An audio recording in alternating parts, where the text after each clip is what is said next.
Hello from the first half. It is me, Riley, in the second half, and I have once again silenced my quarrelsome and annoying co-hosts to bring you a segment that I increasingly enjoy doing, which is Riley talks about something in depth for 30 minutes without being talked over.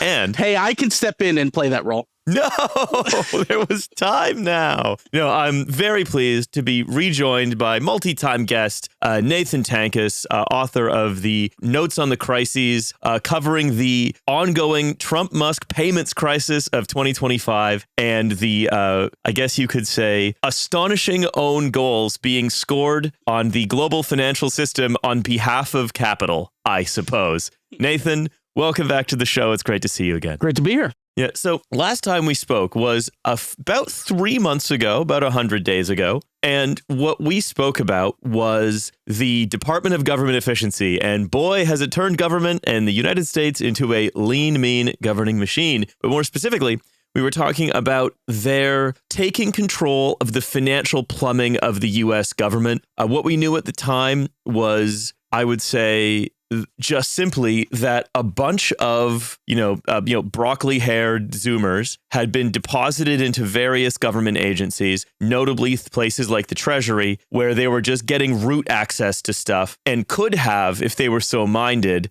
brought the sort of global financial system to its knees. But also not just that. And they got control of systems and have maintained control of systems that do things like disperse money to citizen bank accounts and so on and so on. So essentially, the financial plumbing was taken over by people who didn't fully understand it, largely on the basis of several far-right stories about the endemic waste and worthlessness of all activities of the state and total self-belief. In 100 days, where are we now? Well, everything's great.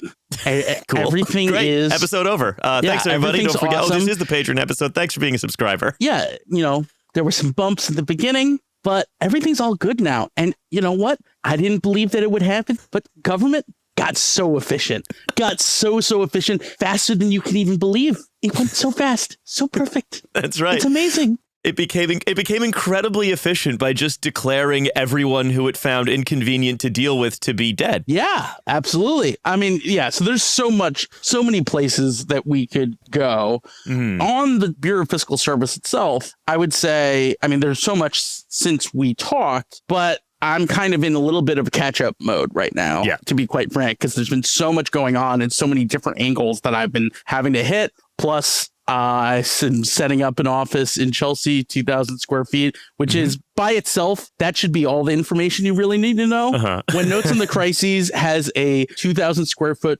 Chelsea office, that means things are going really, really horrendously bad in the world. And there's a lot of people who are like, I don't quite understand what he's saying, but I can feel it's important, and yeah, here we are. What an incredible recession indicator you've found, which is how nice and well located is your office. Absolutely. The larger my publication expands, when I'm comparable to ProPublica, that's when you know that the world is on fire at a scale that you wouldn't even imagine possible, even if you've been imagining apocalypse. Yeah. I've got my finger hovering over a big physical gold order that's waiting for you to tick over 2 million subscribers. Yeah, exactly. Yeah, but I need to find you an even better substance to order.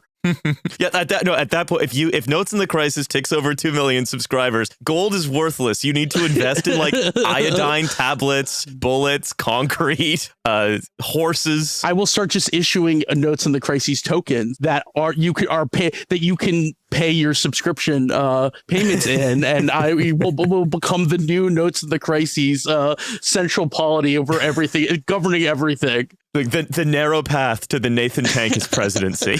Exactly. The empire. Yes, that's what, in this case, you'd be more of like a local elite in a Holy Roman American Empire situation. Exactly.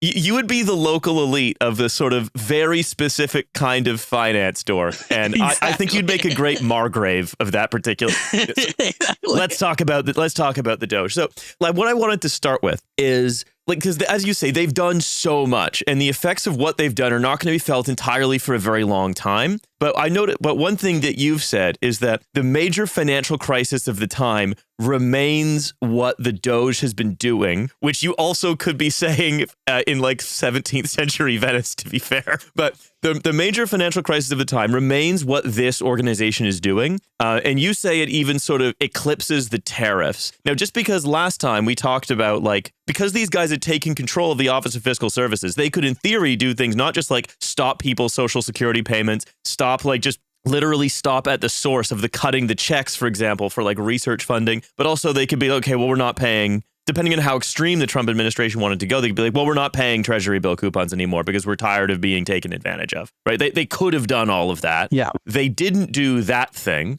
which would have caused the global financial we would have needed to be hoarding bullets, basically, if that happened. But they have, however, done a lot of the first two things of just stopping checks being cut by like, you know, in various ways. But can you build on that idea that this is the bigger financial crisis, the Doge crisis? So this is it. So, you know, back to the foundations of what I've been talking about from the beginning. I mean, even before the Doge at the Bureau of the Fiscal Service, you know, Bureau of the Treasury got going, it's about impoundment. And impoundment, which is just a fancy constitutional term for not spending what Congress orders to be spent. And that's, in essence, that's what makes Congress Congress. That's what makes Congress a co-equal branch of government, is that it is supposed to control the budgets. It's supposed to, and to the extent that there's discretion in the executive branch to spend money, it's discretion that's supposed to be granted by Congress. Mm-hmm. And what the Trump administration has been doing from the beginning, what the Trump administration and Doge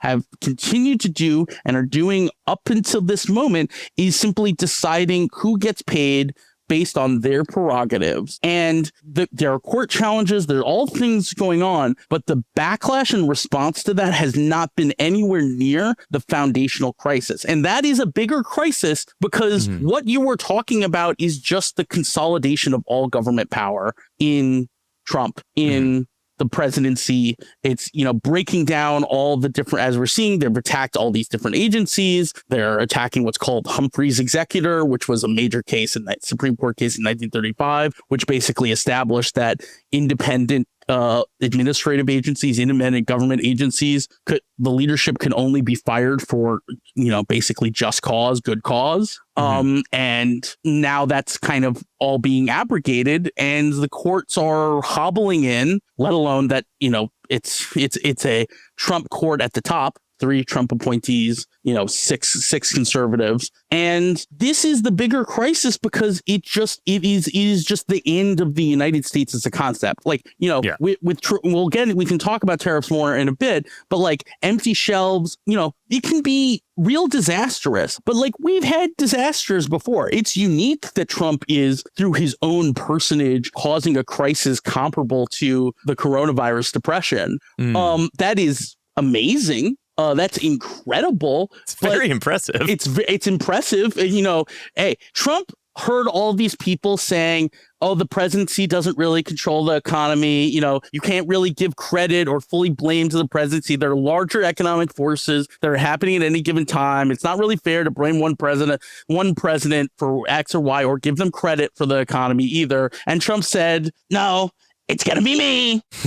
So basically, I think what we're driving at, and this is something I've been thinking about as well, is that I actually see something like the tariffs and also the Doge impoundments as being two sides of the same coin in terms of the crisis, which is simply that, again, for better or for worse, right? I mean, there's a reason that the United States is like, you know, the evil empire, right? But ultimately, you know, you have to look at the global economy you actually have. And the global economy that we actually have is one that is centered on this country and these institutions that are being destroyed in a disorderly way from the right to replace them with something crueler and more arbitrary. And to me, arbitrariness fundamentally is the crisis, is that arbitrariness has been allowed to come in and replace predictability. Because predictability would, for example, be if I am a business executive in another country and I want to start selling widgets in America, I need to know that when I fly over there, my plane is not going to crash, right? And that means that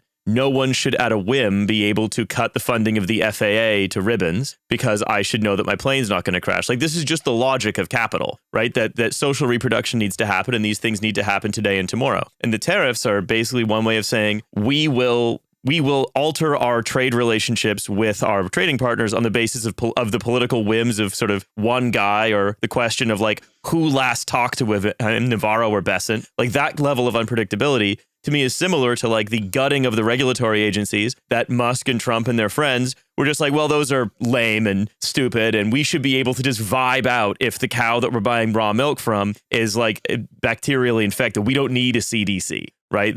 These things are all about the injection of a huge amount of randomness, basically, of entropy. I think there's a lot of truth in that. And I don't think any of that is actually wrong, but I would distinguish them because as much as there's capriciousness and craziness with what Doge is doing, fundamentally, the basic game plan is the game plan of longtime game plan of the far right and the far right think tanks. You know, Vivek Ramaswamy, I think, spoke to either AEI or Cato some point, middle of last year, back when he was kind of in the mix to be before he got canceled by the woke right for a tweet. Yeah.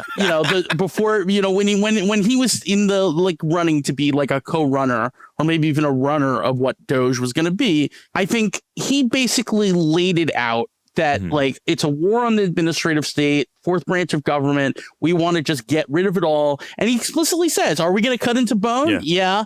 But that's part of it. And the thing about that is that's fundamentally the game plan. And this is what the politics, the interesting politics in the Trump administration is this uniting of the longtime far right think tank agenda with Silicon Valley and the radicalized Silicon Valley post-COVID that saw things like Lena Khan and like Gary Gensler as like, an evil deep state looking to destroy them, and like woke Marxism or whatever. It went all the way from Chesa Boudin up. Exactly. For these guys. So, yeah, exactly. And it's like their model of what San Francisco is their model of the country, is their model of what happened to them specifically. They're completely myopic in that way. And they've made a bunch of terrible decisions, but it is, I wouldn't go so far as say it's a coherent vision, but it's a fully fleshed out vision. And Trump is distinct. And Trump and the tariffs is distinct because, yes, there's Peter Navarro and there's like a few people floating around. But fundamentally, this is Trump's thing. Trump, the last time his brain functioned in like, whether in like 1980s or whatever, he was really interested in tariffs. He basically read a bunch of or saw news accounts of a bunch of like the Japan alarmism from the 1980s. And Japan is going to take over the world. He loves cyberpunk. Yeah. He's that's the last time he remembered anything. I don't know. Roy Cohn told him in, Studio 54 that we really need tariffs or something. And he's run with it ever since.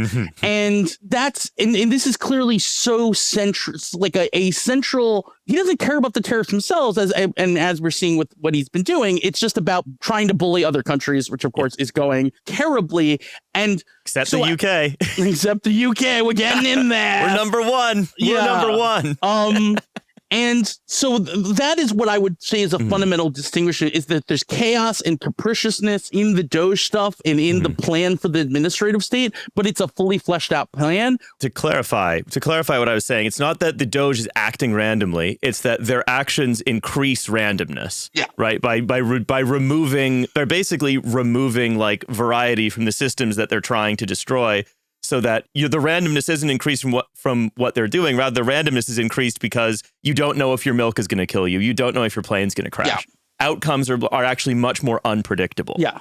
With what they're doing. I agree with that. I just think it's important distinguishing that they like uncertainty is kind of like a byproduct of what Doge is doing, whereas it's the central issue with the Trump tariffs. Yeah. Precisely, specifically because of the personage of Trump. Like, that's true. Someone else or Trump, when he wasn't like fully sundowning, could be doing a tariff agenda that would still be bad in a lot of ways, but wouldn't be just this level of freewheeling uncertainty. And then you would still have the Doge stuff, and the Doge stuff would probably be operating even better without having to deal with Trump sundowning. And so the specifics of that crisis and why it's a financial crisis is Trump just like, yeah, we're doing them all. We're not doing any of them. We're doing them all. We're not doing any of them.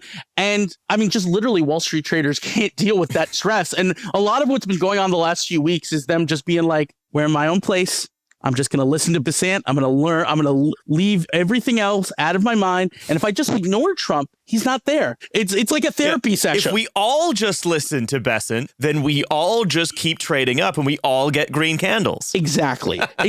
They're just like in the therapy session and they're like, Trump isn't real. He can't hurt you. And then it's like Trump's right there. And it's like, I'm just not going to look. I'm not going to think about it. So let's go back to the Doge, right? Yeah. We talk about impoundments as a huge financial crisis because it is basically the slow motion destruction of the thing that was at the center of the global financial world, which is the United States government, its ability to run an economy, issue and pay debt, and so on. Because there was two versions of what we talked about. There's the one where in taking over the Bureau of Fiscal Service, they simply say, okay, well, we're not paying treasury coupons anymore because China's screwed us, right? That was the worst case scenario for the global economy. And then what they have done seems to be not quite that, but rather what they've done is they've been impounding lots of money to agencies they don't like, or they've been impounding lots of money as well to Social Security claimants that they believe are dead due to some quirks with how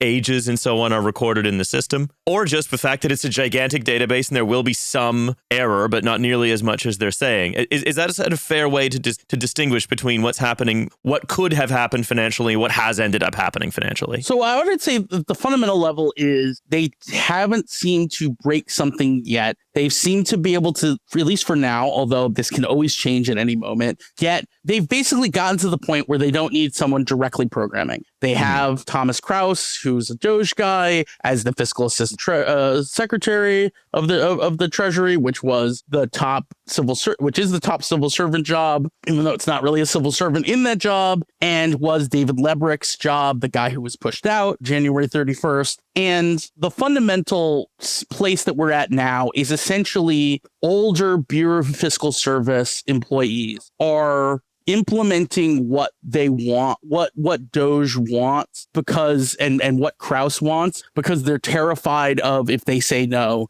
and then some individual programmers get in and start doing stuff. And they feel like if they cooperating, they can push back on at least some of the worst aspects. Right. And so that is fundamentally where we are. They clearly are moving forward with payment system level impoundment, although the full extent is not clear. So just to step back, when we say payment system level impoundment, that means it's like an ordinary day-to-day order comes in that's like, okay, Health and Human Services paychecks are due today. They need this much money to pay their people. And then the Bureau of Fiscal Service can be like, nope. Yes, they just literally pull the payment file, not process it, send it for review to somewhere else, to some agency, whether it's the agency that issued the payment or even some other agency, as we already have evidence from court documents them doing. There are some court cases that are in the process of trying to fight this, freezing it, but because there's so little transparency in knowing exactly what's going on, it's very hard to tell. I have sources on some pretty large scale crazy impoundment that's going on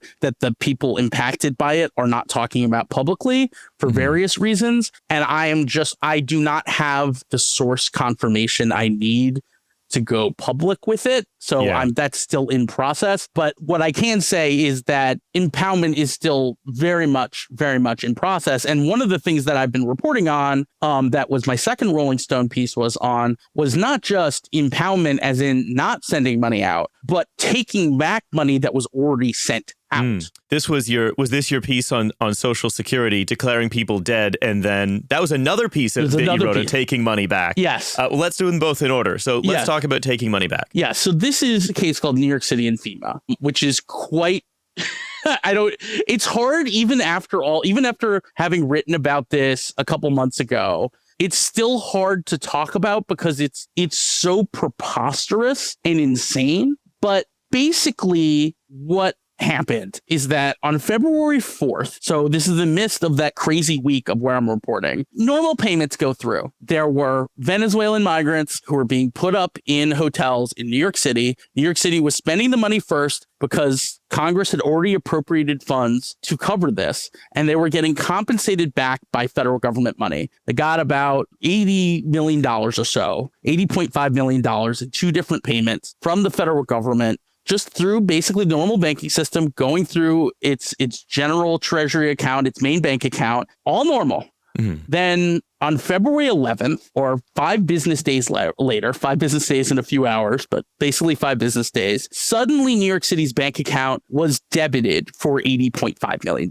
And debited just means subtraction, taking away, yanking back, with no warning, no communication from FEMA or anything. It was just suddenly grabbed out. And there was only $1 million in this bank account because New York City has nearly 5,000 bank accounts for various complicated legal and administrative reasons. And so the money was moved around. It was spent. I mean, they had to, deal with that money was already kind of spent out the door. They needed to move it around. And so Citibank, in its great wisdom, just had the account overdraft to $79.5 million. Look, everyone's always, it's good to have as a cushion to have a limited overdraft of like $80 million or so, just in case you kind of go too crazy at the beginning of the month. And the reporting has been, and their court documents have said that there was a line of credit on this account. Mm-hmm. I can't dispute that directly, but I can say I have some leads disputing that was the case. Mm-hmm. And I'm chasing down those leads now. But what happened here really is that the New York City did something Congress approved, but the administration, the presidency didn't like. And so the presidency, through its direct power over the Treasury, was able to unilaterally debit a bank account because it didn't like what it was doing. Yeah, except it's worse than unilateral control of the Treasury. So you're right that normally these kind of debits get certified by the Bureau of Fiscal Service, and that's the internal government control over this kind of thing not happening. And the only times you're supposed to be able to issue debits like this are over erroneous or duplicate payments. Mm-hmm. Clearly, that's not what's going on here. But it's not just that the Bureau of Fiscal Service processed this debit. It's that the general payment system did what's called the automated clearinghouse system, or the ACH system. If you're American, if you ever had a check, at the bottom of the check, though, you might see an acronym, or on the check, you might see the acronym ACH. That's because that's what your check runs through. If you've ever gotten a direct deposit, you might have seen the acronym ACH on it. That's automated clearinghouse. Essentially, if you're an ordinary person and you've ever received a payment, or you've ever authorized a credit card company to debit your account to make a credit card payment or anything else like that, you've been making ACH payments. The ACH payments are the positive payments, when you get money, and it's also the negative. It's the debits, it's the subtraction. This is the basic building block of all payments, or of the basic building blocks of payments that ordinary people are making.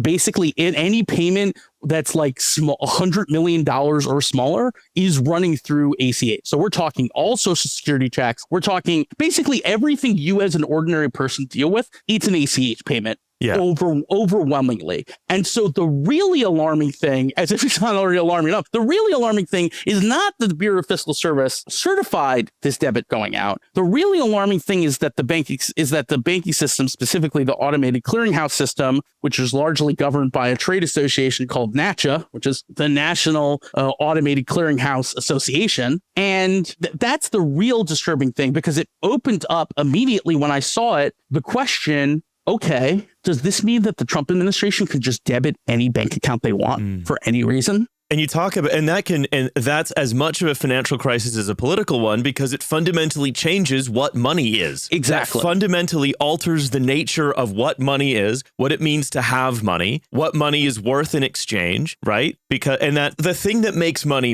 the thing that gives it, not talking about like pricing options, but moneyness, right, is that, again, we go back to its predictability, its non-arbitrariness in a financial system like the one we're talking about. Yeah, we're talking about final payment. The idea that I can pay you money and then you walk away and you've been paid and then we're done. Our transaction is over. The technical phrase is payment finality, final payment. I mean, in a lot of theories of money, what money is defined as is final payment. And so if there's no such thing as final payment, if the payment can always be unwound, there's a question of whether money as we understand it actually exists. If there's no such thing as final payment. It's hard to even wrap your mind, but kind of think about in the olden days, quote unquote olden days, you have an arm's length transaction and it's in cash, whether that cash is gold, whether that cash is a banknote, whether it is bill of credit, a tally stick, all these different things, cowrie shell, all these things. But the fundamental thing is just I hand you a physical object. And once I hand you the physical object, our transaction is over. I've paid you. I don't owe you anymore. We can end the transaction there. We have no ongoing legal relationship, legal commercial relationship, because I have paid you. And it's kind of easy because you can think notionally, you put your money in your pocket or in your purse or whatever and walk away. But we don't really live in the world of cash anymore. Fundamentally, we've increasingly lived in the world of accounts. Of you have an account with a bank, you have a Venmo account, you have a PayPal account, you have a Cash App account, but fundamentally account. And the issue with accounts, with having a balance in an account, but especially of course banks and checking balance or saving account, whatever, is well, if your account is there and you have account information, what's to stop someone just yanking the money back out? There's no operational thing that limits it. So what has to limit it is a set of laws and norms that make it so that we have final payment. I was also going to say, it's no surprise that the people who are undermining the system of final payment that we're talking about are also all Bitcoin aficionados, right? Because the whole idea of Bitcoin is what they would say is, what if you could do final undisputable payments at a distance without a trusted third party needing to make sure that the moneyness was 100% guaranteed? Right? And because it's this dream fund, and we can take that back to the same animating principle that wants them to take apart the CDC or the FAA or anything else that they don't like, these coordinating institutions that sort of smooth things out for people so that they're more predictable, is that it's at the root of this is this, I don't want to live in a society that is governed by any kind of governing institution that makes things easier for everybody. I want my might to make me right? And it's all, if you follow the threads, whether it's about destroying research, whether it's about defunding the CDC, or whether it's even about saying, I don't want to have CIA fronts protecting soft power, hard power only, right? It all leads to the same place, which is a fundamental and unshakable belief in a hierarchy of people that must be ruthlessly enforced at all times, at which they are, of course, naturally at the top. Yeah. Exactly. That's the animating idea. Yeah. And when we're fundamentally undermining it, and it is, let's make this real concrete. As far as can be told, there is no legal or operational barrier to just issuing a $1 billion or at least $100 million debit for George Soros's bank account or a series of George Soros's bank account, the Open Society Foundation, which of course they have all the payment information for that because that has received grants before. It's gotten grants from ASAP, which is one of these systems that sends grants to nonprofits, local state and local governments, and so on. There's no limitation on that. And I have some quotes from sources. One in particular I read is from a former Federal Reserve lawyer from my piece, where he says, and this is dry, but I want to contextualize afterwards that from this type of person, this kind of quote is basically the most alarming thing that they can say. The quote is, our monetary system depends on a strong concept of payment finality. Exceptions must be reserved for only truly extraordinary cases. From what I understand of the facts of this case, this is not an extraordinary situation. Reversing of final payments in a stable financial system should never be in the ordinary course of business. Yeah, if you hear a Federal Reserve lawyer say something like never, right, to use language as unhedged as the word never, that is quite alarming. Yes. Essentially. For those of you who don't speak lawyer. To a lawyer. And I should say, that's funny, I will let in this little story, is in his initial quotes, he just said reversing a final payment should never be in the ordinary course of business. Mm-hmm. And I said, hey, can you get in a stable financial system in there? And he was like, well, that's a lesser statement because this should be applied whether the financial system is stable or not. And I'm like, you are technically correct, but no one is going. Come on, we're telling a story here. No one will understand that, and he deferred that like I would have a better sense of like what would connect with ordinary people, and I needed stable financial system in there. There are elements of this that are quite amusing. Yeah, and so I also will mention like I did run this by some Bureau of Fiscal Service sources, and one current Bureau of Fiscal Service employee, when I asked, like, is there anything in Bureau of Fiscal Service that will stop this? Just replied, who makes the decision to reverse probably just bows to the king. And specifically, you know, the basically meaning who makes the decision at Bureau of Fiscal Service to reverse ACH payments probably just bows to the king, Trump. And I actually argued with my editor for a bit whether the king was Trump or Musk in the quote, and we just settled on Trump. Well, you know, the old piece of sort of literature on medieval conception of royalty, the king has two bodies. Yeah.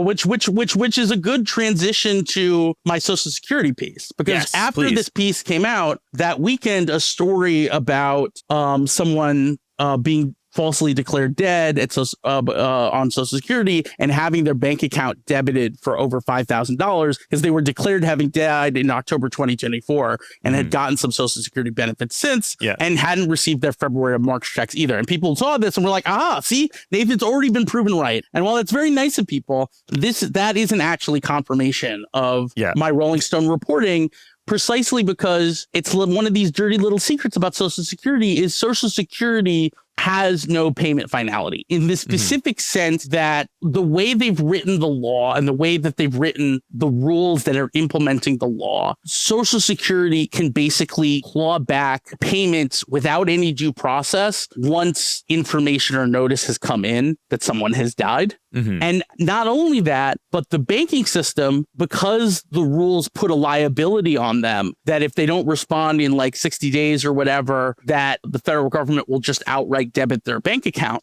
for the money and claw it back. And when we talk about the bank, just for listeners, when we talk about those banks' bank accounts, it's that those banks have accounts with the Federal Reserve. That's kind of what makes them a bank. Exactly.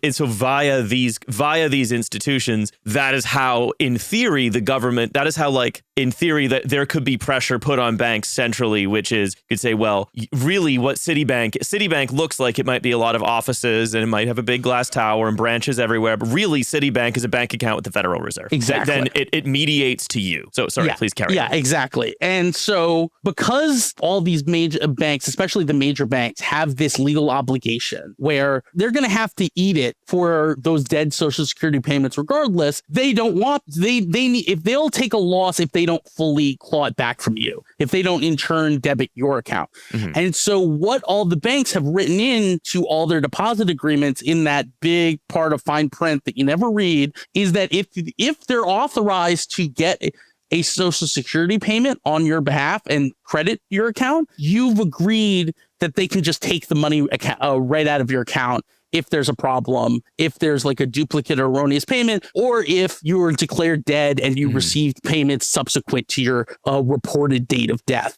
And Doge, as I understand it, has been in the business of declaring people dead. Yes. The Daily Beast 2 weeks ago had a big piece reporting that, I mean, it's hard to even talk about with a straight face. It's so preposterous that they moved 4 million people from onto the Death Master file. So what you're telling me is that about 1.1% of America is dead. Yeah. A little more than 1 out of every 100 Americans is dead. They're gone. Just They're corpses. Legally declared dead. That's very efficient. To be honest, so efficient. They're making big swings. And if all of those people are Social Security beneficiaries, that's 5.6% of Social Security beneficiaries. Which is preposterous. It's a preposterous amount of people. It's so mind-boggling to even think about. There still needs to be, of course, a ton more reporting on the full scale of this, confirming all those people are indeed alive and totally screwed. But that's also the problem, right? All of the reporting on this is going to be one person at a time. Yeah. Right? Exactly. And the other thing is, right, and this is sort of, anytime you and I talk, I make like several pages of notes. I get through like the first paragraph of them, and then we just go off in another direction. But I prefer it this way. But there's one thing I wanted to get to, which is, and this is dovetails in with them declaring people dead, which is the other thing that the Doge has done with multiple different departments, most of them financial. So this is especially the IRS as well. Yeah. Been working a lot with the IRS and the Social Security Administration to build unified databases of people, right? There's a huge amount of unified database construction going on, obviously in collaboration with Palantir, where they are able to organize people by, okay, are you claiming Social Security? How old are you? What's your immigration status? Are you a green card holder? And so on and so on and so on and so on. Because also, undocumented migrants will also pay taxes to the IRS. In some cases. For example, the initial reporting that we got even before this was that they had moved 3,600 legal residents who were immigrants onto the Social Security Death Master File to coerce them into self-deporting. And of course, all of this is just breaking down the barriers between different administrative agencies to form a unified, unitary surveillance state to match their theories about the unitary executive. Yeah. And, and then if you wanted to sort of tie all of this together, I always say that the larger a database that you are on with the more fields, a large database with many columns is a gigantic force multiplier for one person. It enables one person to control the behavior of many in ways that they may not understand. And what has happened is that these people now have a huge force multiplier where they are able to, with a few filters on this Palantir database, they are able to say, okay, let's look at the academic grants that might still be going to undocumented migrants who've had like one, reckless driving arrest. Maybe say, okay, we can actually at the payment level stop all payments to this person, or even more, we can say all payments to this person through the automatic through the check clearing system from their job, for example. We're just going to actually be reversing those at the level of the check clearing system. Yeah, absolutely. And it's hard to even talk about all these things together because it is the mixture of all these different systems and moving across the whole federal government. We don't have very good work on all this stuff. Mm-hmm. Part of what it's exemplified and why my work became so important so quickly was that the big think tanks, the big prestigious think tanks, don't hire former civil servants and give them the resources and training to study how the civil service works, what the operational underneath things are. It's boring. It's not prestigious. It's just it's also often it's the stuff that gets taken for granted, right? It's the oxygen. It's not prestigious, and learning how things actually work are going to conflict with 3-4 big picture narratives that you as a think tank are trying to put forward in the world, because you actually have to get at what's true rather than what is kind of useful for your organizational prerogatives. Mm-hmm. And so what it means is that we're almost completely flat-footed in having a comprehensive understanding of the federal government. And without a comprehensive understanding of the federal government, and specifically the systems, the actual systems that make it run, without that, we're observing the destruction. It's like observing the destruction of the Library of Alexandria, but we've never heard of the Library of Alexandria, and we've never seen it, and it's actually invisible. And it's sort of just like there's some people have said that there's a Library of Alexandria that exists, and we'll be able to see it not when the flames are burning, but when the embers and the black soot is all that's left. Known only to archaeologists and nobody else. Exactly. Or even not them, because it's just gone. Yeah, there are no archaeologists. All of the people who would have trained the people who would have trained the people who would have trained the people who trained them all got their funding pulled. And so, that's part of why I'm expanding. It's not just like, it'd be nice for Nathan Tankus to have an office. It's that I have a framework for, okay, this is the ways that you extract information from these boring documents, like these things called privacy impact assessments, system of record notices. And I've got this sort of structure and knowledge, and also the credibility where I can put out a call and get a bunch of sources on Signal. And I have something replicable that at the same time, there's a whole bunch of experienced people who have either left government recently or being pushed out for various reasons, who can be hired and trained up on how to do kind of more investigative stuff. And I've already started that a bit. I've got an IRS investigative series that I've